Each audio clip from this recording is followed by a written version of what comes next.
Hello everyone. This is Yana Smakula for SimonsSaysStamp.com. Welcome back for another Yippee For Yana video. In this episode, I'm sharing an easy and messy watercolor floral card for Mother's Day using some older goodies from Simon Says Stamp.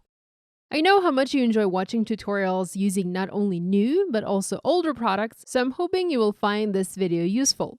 If you do, give it a thumbs up and subscribe to my channel. Ring the bell too to be notified of every new upload.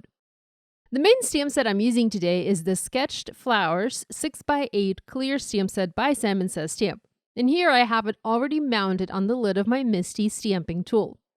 I also have a Happy Mother's Day sentiment from another stamp set called Mom's Flowers, also by Simon.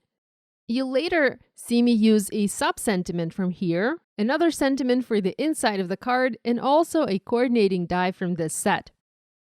I want to do simple and messy watercoloring. I want it to look gorgeous, but I also want it to be easy to make. I'm all about easy, so whenever I see something or want to do something, I'll try and look for the easiest way to do it. I've started working on this card by prepping cardstock for heat embossing. I want to heat emboss image outlines to simplify the watercoloring. When I have raised outlines to my images, I find that I can watercolor faster as I'm not as afraid to go outside the lines. The embossed lines of my image help me stay inside the image boundaries. The paper that I'm using today is actually not a watercolor paper. It is regular cardstock. This is Neenah Desert Storm 80-pound cardstock. I picked this paper for my card today because I wanted my watercoloring to have a non-white background to it. But I didn't really want to spend time coloring the background itself. And I've done it in the past. I would color the images themselves and then would come in and color the background to whatever color I wanted. Results are usually phenomenal, but this is also a very time-consuming process. A way around it is to use a colored paper right away. Now, this doesn't always work, but it does work in many cases. While I was explaining my reasoning, I've already stamped the images on this paper. I covered them with Hero Arts Detail White Embossing Powder. Next, I'm stamping same floral cluster again, but on the other side of the panel. I want to have flowers covering most of the front panel of my card, leaving a small gap to house the sentiment. The top image was stamped in the corner, so I still have a big gap on the right-hand side to fill in, and to do that I'm using single images from this same stamp set and just stamping them one by one using a clear block and clear embossing ink. Once I have all of the images stamped, I'm going to cover everything with the same white detail embossing powder and heat set it all at once so there's minimal warping to this panel. Now comes the most fun part, the coloring. Similar to my previous Simon Says Stamp video, I'm going to use my Danielle Smith watercolors. I have them in a custom watercolor palette with my favorite colors. And also, again, to make it easier to color, I'm going to use a water brush. You would think that watercolor would not show or would not work on this craft paper, but in fact, it does work beautifully on this paper. Yes, the colors are not as vibrant and as saturated as they would have been on white. The craft color of the paper does dull some of the colors, but watercoloring on craft still works, and it works beautifully for what I have in mind for this card. I started by coloring leaves, and here I used Serpentine Genuine and also sap green color for some shading. Next, I started with quinacridone coral, but later decided to go with pink and switch to the quinacridone rose color. You can see I tried to blot some of that coral color away. The trick to coloring on non-watercolor paper is using very little water. This kind of paper is not designed to take and hold water, so you need to go easy on the amount of water you add with your watercolors. Using a water brush here helps me as I know exactly how much water is coming out, and I can control the amount of water to make sure I'm not letting too much out and I'm not oversaturating my paper. In addition to the colors I already mentioned, I also used Imperial Purple, although this is one of the colors that turned muddy here. I didn't like the shade of purple that I was getting. Even after I added more pigment to the paper, it still looked wrong to me. Usually this color is much more vibrant and is much more prettier.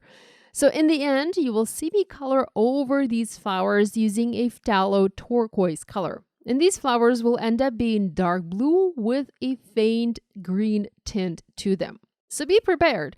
Either test each color you plan to use on a scrap piece of identical paper, or be ready to cover up and fix your mistakes and use different colors as you go.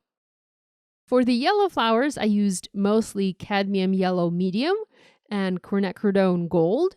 I also later added some shading using the quinacridone deep gold color. Finally, I moved on to coloring the other flower shape, and for this one, I used the most vibrant pink color I have in my collection, which is the opera pink. It actually is almost like neon pink, very vibrant and always gorgeous. Once the initial layer of the color was dry, I came back to my card front and added some shading to many of the flowers using either a darker color or a more saturated version of the color used previously. At this point, I actually wasn't thrilled with the results, and I even considered tossing this and starting over. But I decided to keep working on this piece to see if I could make it so that I loved it in the end, and I actually did. After finishing this coloring, I once again let it dry and next added a generous spritz of the Hero Arts Iridescent Shimmer Mist. This is number one step to making a watercolor piece look messy. I don't always favor the messy look, but if I watercolor something and it looks like it's missing something, or if I need to disguise some imperfections, I always add this splatter.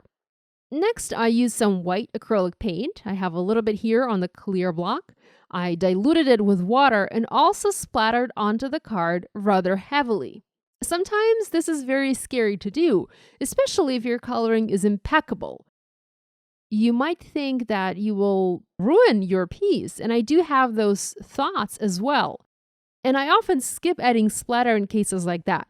But in this case, where my watercoloring wasn't what I had hoped it would be, I think adding splatter was the right choice. In a way, it kind of fixed my watercoloring and made the panel look what I wanted it to be. At this point, I felt like the sentiment was lost on this card, so I decided to use the coordinating die from the Mom's Flowers stamp set and die cut the word Mom into this panel. My plan was to inlay it back, but with the help of thin foam adhesive to pop it up just a tad on the card. I first adhered the panel onto the card base itself, and next I used scrapbook adhesive's thin foam adhesive sheets. I die cut another word Mom and adhered the die cut Mom over it. You can see it's dimensional, but it's not as dimensional as with regular foam adhesive. It's actually very thin, maybe 1 millimeter thick. I inlaid it back into the background and added the negative piece from the letter O back into the background to make it look solid.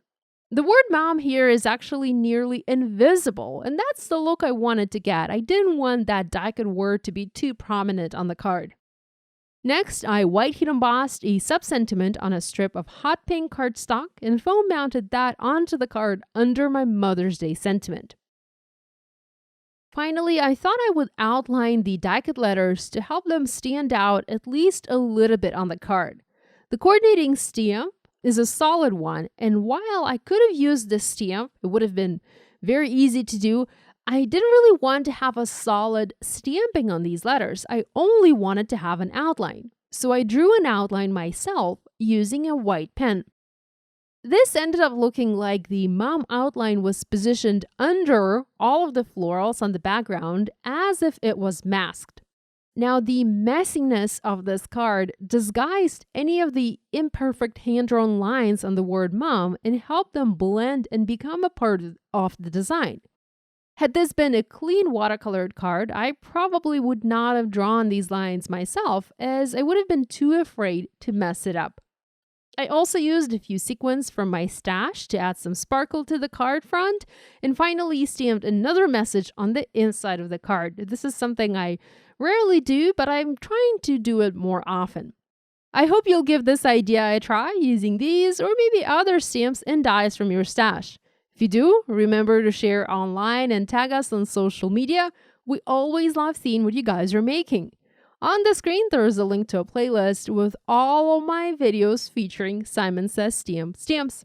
Subscribe now not to miss any new card making videos. Thanks for watching. Love you guys. I'll see you next week.